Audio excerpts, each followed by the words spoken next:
The saber-tooth gets close, but it makes a big mistake, as it now gets hit by the Paro's tail. The Parasaur kicked it, doing a fatal blow to it. The saber-tooth does still have some breath though. Before it can say anything, a large rock falls, killing it. But there is another way to get up, but it takes a difficult way. As some carnivores watch two Spinos waiting for the herd to take an easy path. Or they could take the hard path and try to climb up the giant wall, which could take a few days or it could take only 5 minutes, depending on how coordinated the group is. But that's when we see two parasaurs seem to have climbed up on the wall. It turns out that they didn't actually climb up because that would be impossible. It took a different route, a very steep rock that only bipedal dinosaurs will be able to get across. And soon they were able to get across. And now they're going to go and feast on the vegetation. And luckily, they won't get threatened by carnivores that much due to them blending in perfectly with the vegetation. Lots of them are trying to make it on top, but some of them actually can. Some of the bipedals are actually, some of the quad dinosaurs are actually small enough to make it on top. Soon, a female Tuagiangosaurus managed to make it across the rock and now be able to feast on the vegetation like the Paros. But soon, hope goes for the entire convoy, as some dinosaurs managed to make it up onto the hill. But you see, some of them are unlucky. Like this male Stegosaurus. It is almost too big to make it up on top of the hill.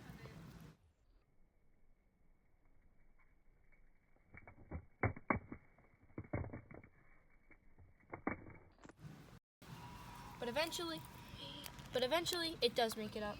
But that's when a baby ankylosaur and a baby triceratops also made it up because they were small enough to get up top of the rock. But soon enough, two of these very large adults also need to make it up. But they're trying, but eventually fall. And they know they can't get up here. They'll have to let the babies go on their own and starve to death. There is hope though, as there's a little bit of vegetation coming from the rocks. So they decide to graze that and then head back to the feeding grounds next year. All these herbivores will now stay in this feeding ground, as this will last for many years and they won't have to migrate anywhere for a very long time. Some sauropods seem to be grazing on a jungle-like area in the north. This is a very diverse area.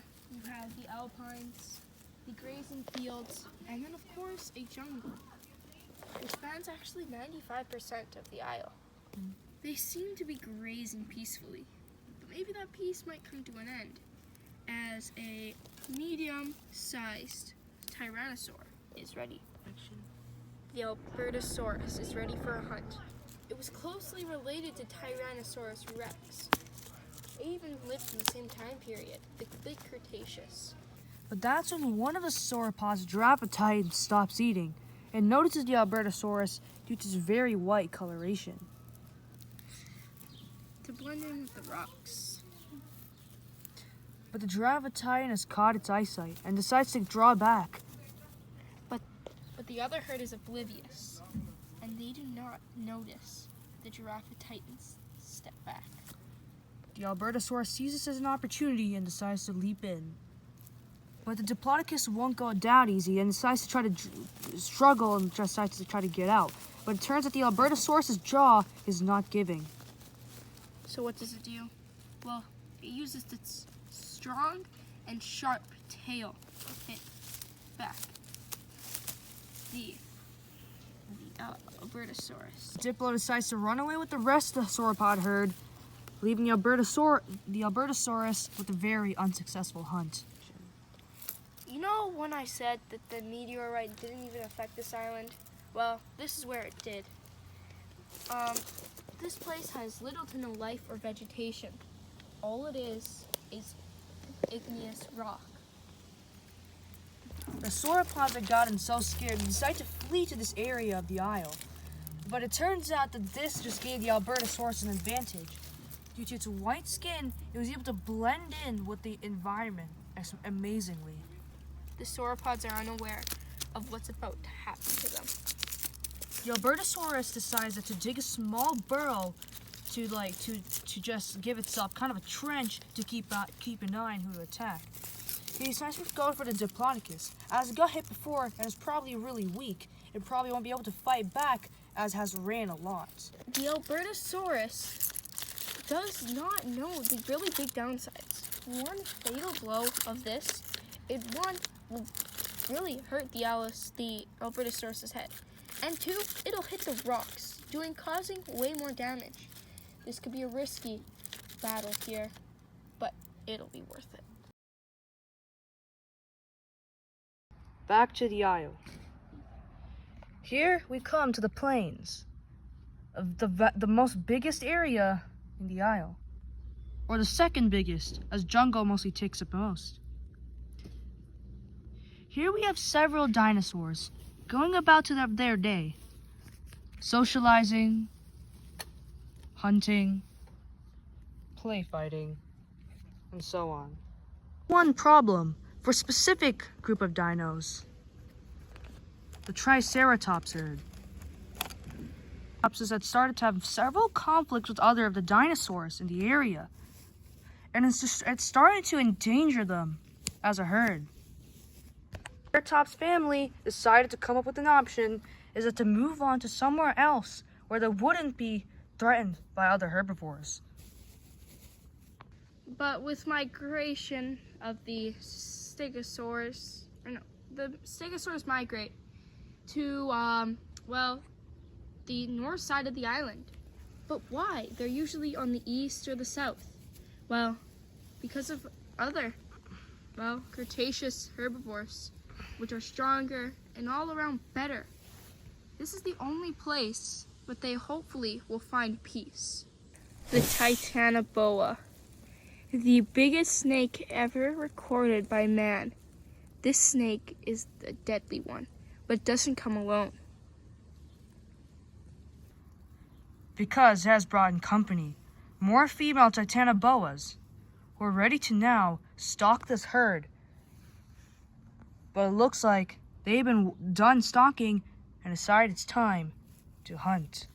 Stegosaurs are equipped to fight off these kinds of predators. It pulls out its Stegomizer and hits the Titanoboa. But because of their long, hard skin, it is okay with the stab wound. It decides to go for it. But is hit back just like its other member. And this one doesn't really have hard skin and gets impaled and dies. This female decides to go again and decides to wrap itself around the Stegosaur's tail. The Stegosaur has no way to fend this off. But there is one way it can. Other members of its herd. Soon, another female Stegosaur comes from behind and starts rapidly banging on the Titanoboa's head, crushing its skull and killing it. The Stegosaur also jumps on its head, making sure it's dead.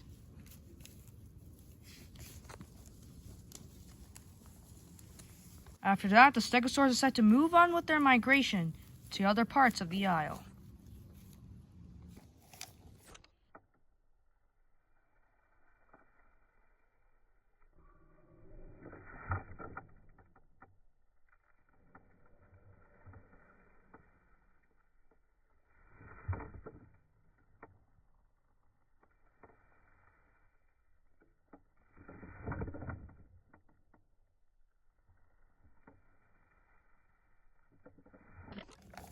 Turns out the Triceratops has reached their new feeding grounds, with no herbivores in sight where they can happily munch on. But it turns out that there are some Styracosauruses here as well who seem to have found the hunting grounds. But the Triceratops is actually very fond of these creatures and tend to let them eat while beside them. But they're not alone. Two T-Rexes seem to be getting ready for the hunt. When the female notices this first and sees the predators as they're about to launch their attack on one of the babies. But this is exactly what the T-Rexes want.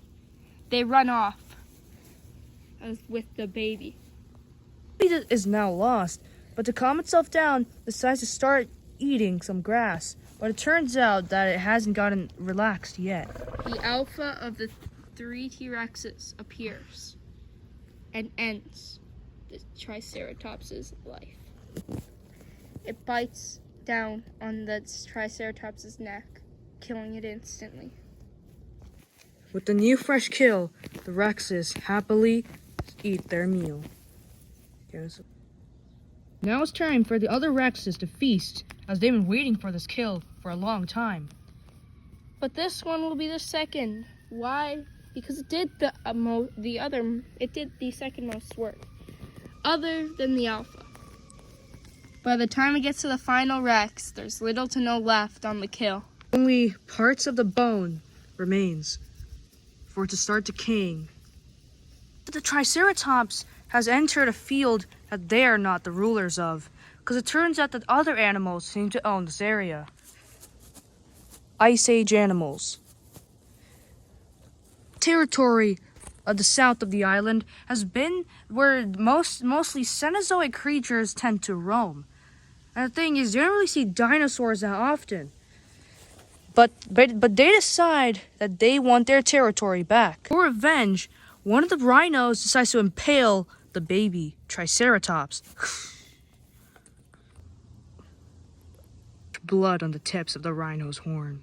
After the loss of another juvenile Triceratops, this Triceratops, the alpha, isn't going to let one other die and go unnoticed.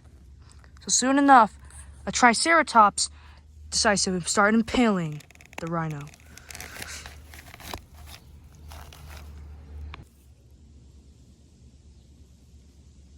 Soon, the rhino has been impaled and blood starts dripping out.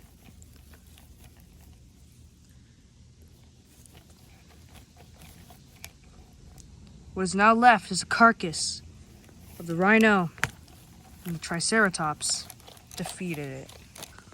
With that success, the herd continues to feast, with them now the rulers of the new land. But why are the Ice Age creatures so small? Well, over time, due to the lack of snow and lack of climate, and coexisting with the dinos here and then, they have very much dwarfed in size, as their big muscular bodies are not really needed, as the area where they live is mostly secluded from the rest of the dinos. So they have dwarfed in size. Well, during the Tyrannosaurus hunt, 2 Triceratopsids actually ran into the forest and now are lost from the herd. A Styracosaurus and a Pachyrhinosaurus. With them both lost, they're in unfamiliar territory, a very big and dense jungle. The isle flies a very famous pterosaur of its time, a very large Quetzalcoatlus. The Quetzal lands on a tree, but that's when it starts noticing something in the dense jungle below. Notices the Styracosaurus and the Pachyrhinosaurus, but it may risk dying going to pick them up. Dwarfing them decides to go for it.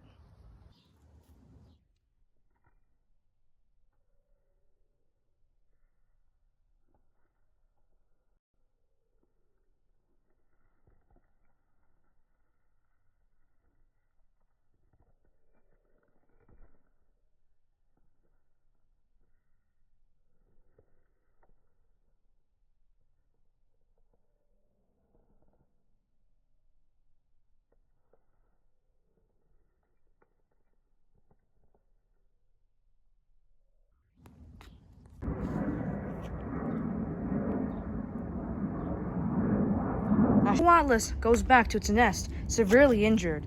It deems that time and fate has come upon this very large pterosaur.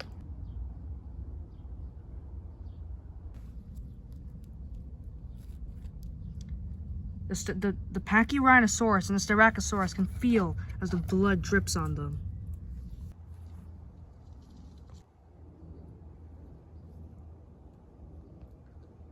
It turns out that they have been found by a very unlikely herbivore. Some Parasaurolophus. Find the Pachyrhinosaurus. But where is the Styraco? He is.